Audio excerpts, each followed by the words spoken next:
Okay, here are some more tips on inexpensively raising beef cattle, especially for the first time. Cattle by nature are pushy, shovey. They like to investigate. They like to be curious. They like to push through fences and posts.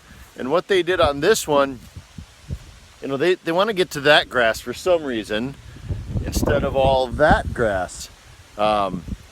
So what they do is they lean against the fence and the barbed wire, and it pushes and leans, and they leaned against this fence, which is attached for this gate, and what it did was allow this gate to swing open, and in the morning then they ended up in the front yard, and my boy had to corral them back in with more corn in the four-wheeler and that.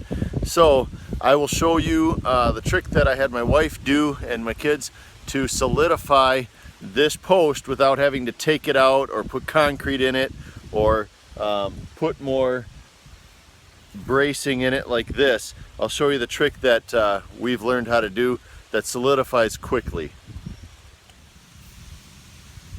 Okay, when they push this post, back and forth, that actually opens up a gap in the soil. It's kind of clay, so it left an opening, and that meant that this post could lean back and forth, which meant that this gate might swing open, or they can lean on it and walk right out.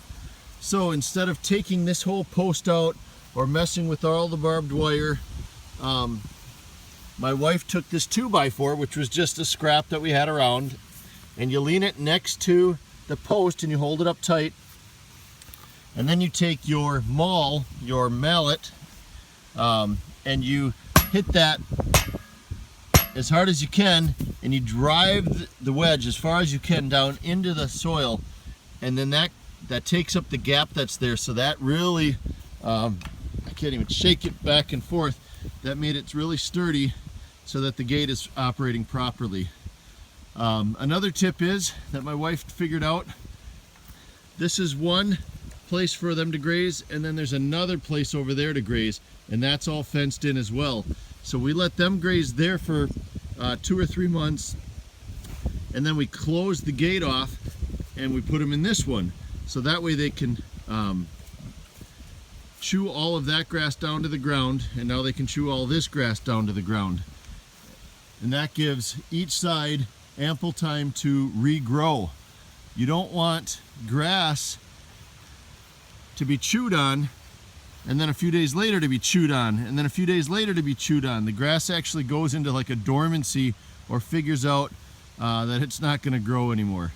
I guess it doesn't figure anything, it's just grass. But it does not grow as well if you keep chewing the same stuff over and over without it being able to get taller. So put your cows back and forth so that you can have a healthier system, pastures for your cattle.